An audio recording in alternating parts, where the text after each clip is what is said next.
Trying to locate a short. So yeah, Mr. Ruger, on my way out, leaving this place, he informed me that my reverse lights weren't working. So I went to AutoZone and got the LED bulbs. They worked for a little while, and then they quit working again. But I think I found the culprit. It's down here, and it's kind of hard to see. So I had the continuity thing hooked up to the fuse thing into the ground, and that thing was just shaking all over the place. It's in reverse right now, but I have the brake on. So anyway, so I was just playing with this thing, and that thing just kept jumping up and down, and I traced it to a wire. Anyway, I got digitally zoomed in, so I'm trying to avoid the shaking as much as I can, but you can see it right there. And it was pretty much rubbing up against that bolt and causing the shortage. So I pretty much just, all I need to do is just patch that up and put some, or just wrap it around with electrical tape, and it should be good. Well, I know that ain't pretty, but you try doing that with as much clearance as I have. I mean, I got a AC hose here and a bunch of other wires and shit in the way. So, I mean, it's over here instead of over there, so then I'll just wrap this whole loom up and should be okay, I guess. There, that should do it. And hopefully just keep it away from all that shit. So I'm just gonna pull over there and hope it stays. Otherwise, I'll have to break out the zip ties. Alright, about to make a hamburger. Oh wait, got some background noise I gotta take care of. Excuse me just a moment, I gotta get rid of this shit. There. That shut him up for a bit. Now back to my hamburger.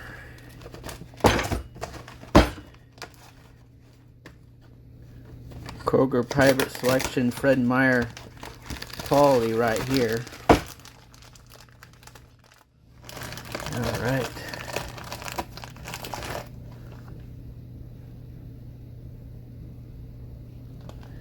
My phone is lagging for some reason. Yeah, it's a little better. It's not jumping around like it was.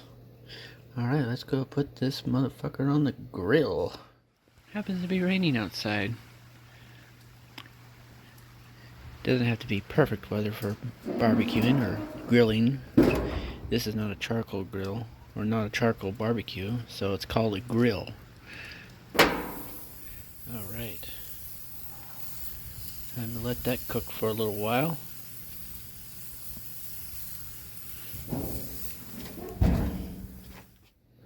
So this is what I'm going to be using for my buns. I'm just going to use the heels. And this bread is keto bread. It's 0 carbs. Tastes just like regular white bread. I'm pretty impressed with it. And it's like $6 a loaf. But hey, if Bernie Sanders becomes president, that's about what we'll be paying or more for bread that normally costs 89 cents. So, might as well get used to it. But hey, luckily he's not going to become president. Spread it with some butter and sprinkle some garlic powder over it and some parsley flakes, because that's how I roll. Alright, time to check on the burger. Oh yeah. We're going to get a flare up when we do this. Oh yeah. Alright, we'll just flip this over one more time. It shrunk a little bit. And get it away from the flames. Alright. And put a little bit of bacon. Oh, crisscross it. Just like so. And then a little bit of cheese. We'll crisscross that as well. Well, that's certainly a lot less annoying than Bloomberg. Okay, time to toast the buns, the bread, whatever the fuck you want to call it. Let that sit for a while. Think about what it's done. How's he doing? Did I burn him?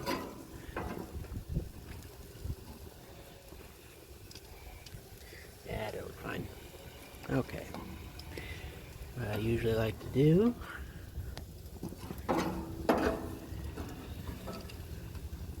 is just put it on there. Yeah, everything's, I can go ahead and just leave that as is for now while I go prepare this side. Alright, a little bit of mayo on the bottom bun, bread, heel, whatever the fuck you want to call it, and some lettuce, whatever. And here is the finished product.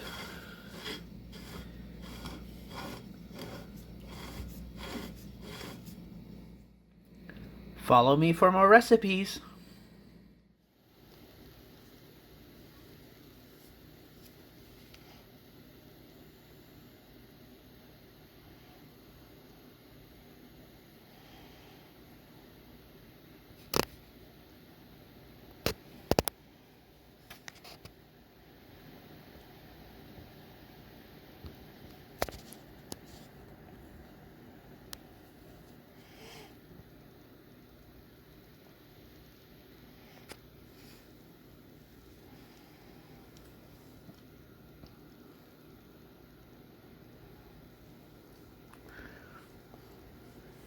What?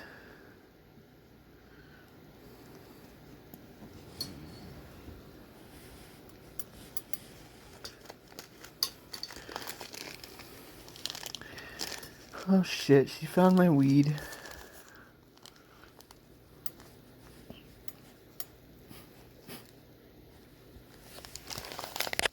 Me spend $25 for a new license plate light socket.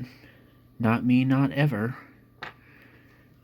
So I'm just gonna try this. I just soldered that on to that. They're LEDs, so they basically last forever, so I don't have to really worry about changing them.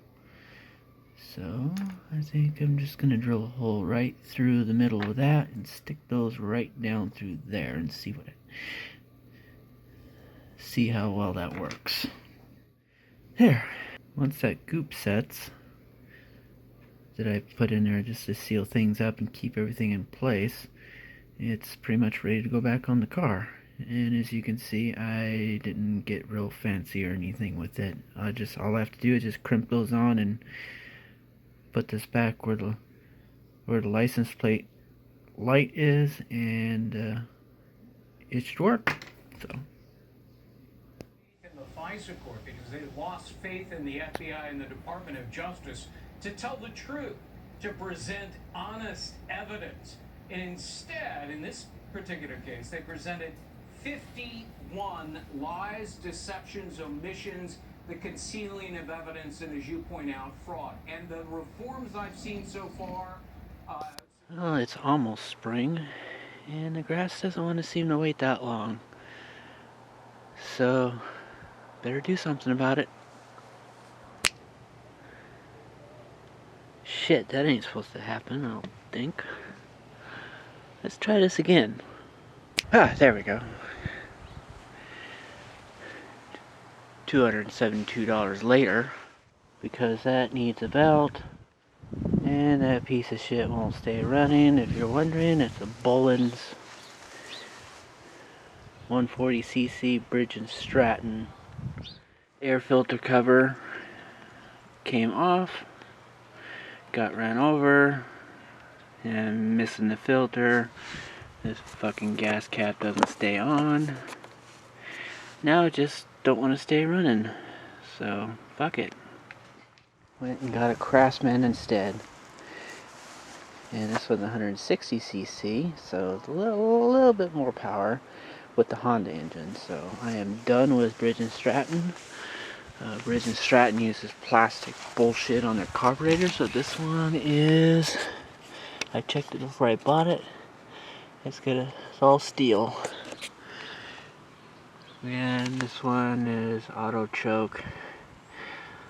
So there's no prior bulb to fuck with, no choke, anything. Put gas in it when we got it out of the box. Pulled the cord one time and it fired right up. So yeah, I'm just putting it away now. I had to wash it. It has this nifty little thing here, a deck washer. So yeah, it's already a better mower than the other piece of shit. Get what you pay for. And holy hell, what the fuck is this shit?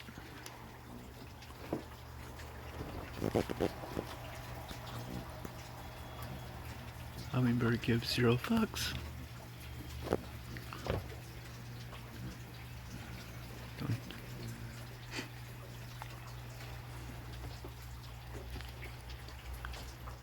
Yay, it's another bike upgrade. I have air suspension now. This is what I had before. And this is just a little bit shorter. I think this was the 150 millimeters from eye to eye, and this one's like 165 or something like that. And I figured suspension could extend that far, which it can, but then it created another problem. Is now that's too tight. Oh, McDonald. Oh, yeah. Anyway, so I'm just gonna go ahead and take this all apart. See now that I have it all loosened up and all that, that really, yeah, it's just too loose. So I cut one the size that's a little bit longer that's gonna go in there, so hopefully that'll work. And out comes the cable and all this happy horse shit. Get that all out. Hee hee. Alright. And that, I could use that as a spare part for possibly somebody else's bike. And I like to put just a little bit of silicone paste on the cable before feeding it through the new sheathing, just a little bit, so keep it shifting smoothly. There, got that all back together now. Now we have some slack. Seems to be happy now with shifting. Can't really do it with one hand on the camera, but there's first gear, and then switch the second, and third. You get the picture. And then we have another issue to deal with. Let me put it back to first. So that's just riding on that a little bit, so I need to lower this down just a little bit, just a tiny touch. That's all it needs. And hopefully it'll still clear the big gear. Seem to be having some intermittent shifting issues, and I think the cause might be this crushed part that was originally attached. It now attaches here, but now since it attaches right about here on the derailleur, this fat part here is like inside the sheathing, and that's causing some binding, so my shifting seems to be intermittent. So I might as well just replace it. I got plenty of this shit left, so.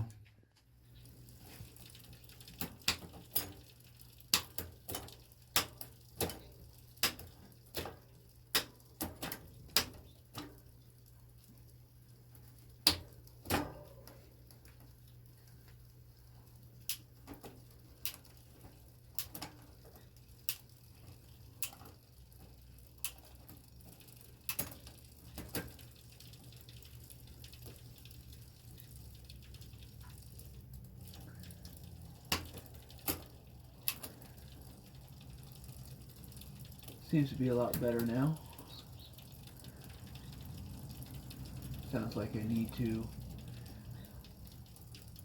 tweak it just a little bit.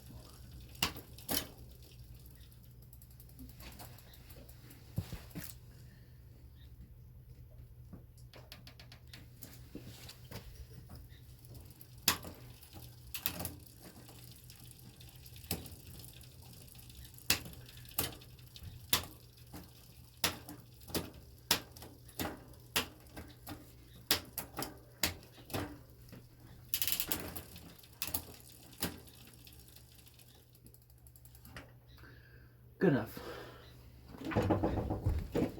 Now to do what I originally came out here to do, is tune that thing and pump it up to where it needs to be. Alright, now I gotta pump this up to pressure. So I gotta add air to the positive chamber, which from the factory was 150 psi. Focus, damn you. It came stock at 150 psi, which is about right for my weight. But then the negative chamber, which is down below, is comes set at 50, and that's meant for like a rider of 120 pounds. So I'm pretty sure the psi is really low on the positive chamber, because I let some out to let it sag a little bit so my bike was rideable before I changed the cable. So now I'm gonna pump them to about where they need to be for my weight. I'm around 198, 196. It varies, so I just gotta find a sweet spot. Just took it for a little ride over some bumps way bigger than I'll ever experience with this. This is, after all, basically a road bike to me, as you can see from the tires, which they'll be replaced soon. Again, the tires that came with it. Anyway, when I was done riding, this gasket thing, which is supposed to indicate where the sag is, and by the time I was done riding, it was like right about here. So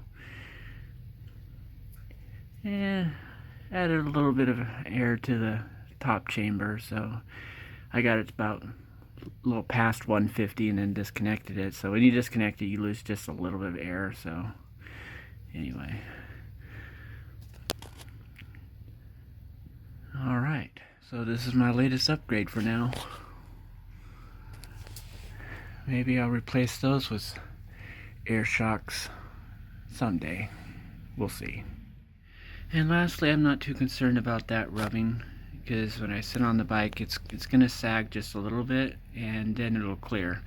And then I'm not in this gear for very long anyway, so once I get into the higher gears, it's totally not an issue. So yeah, I'm not worried about it.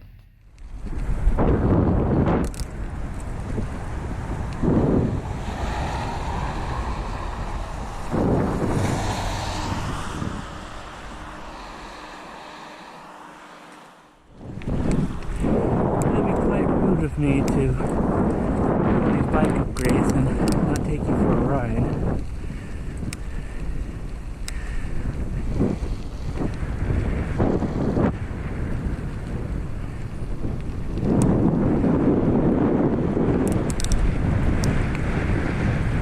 Shifting really smooth right now. I'm already 17 miles an hour.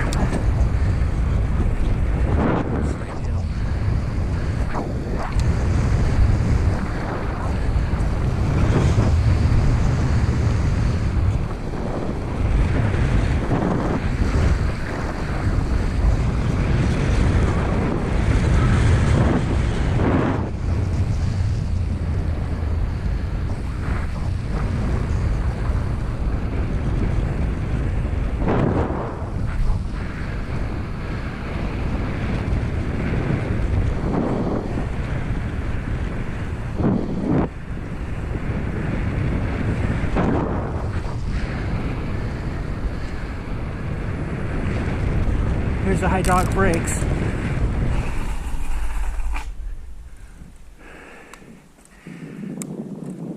We go this way.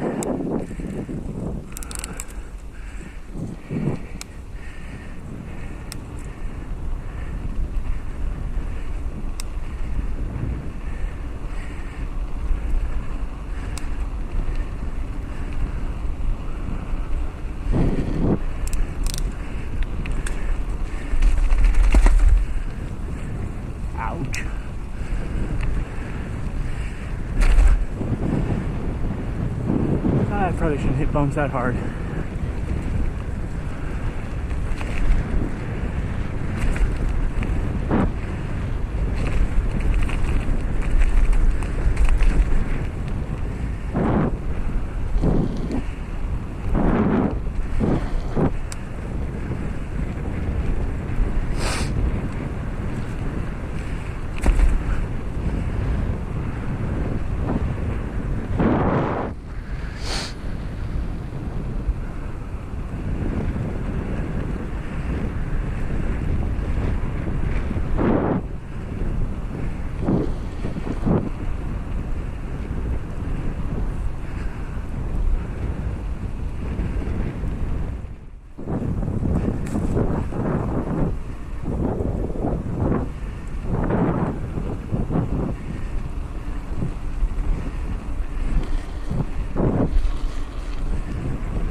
Been there for how long?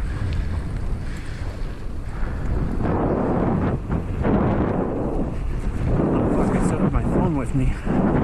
Oh well.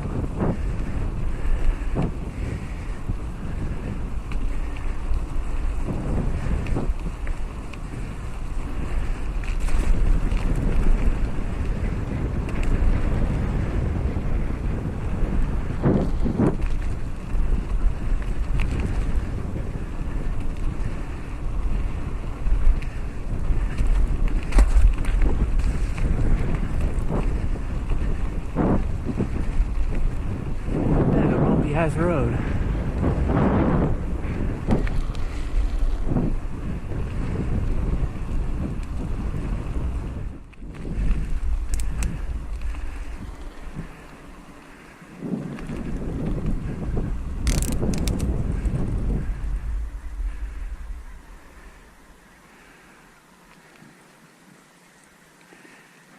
I think this is about as far as I'm going to take you.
They put the stop sign clear over here.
that about wraps it up for this video.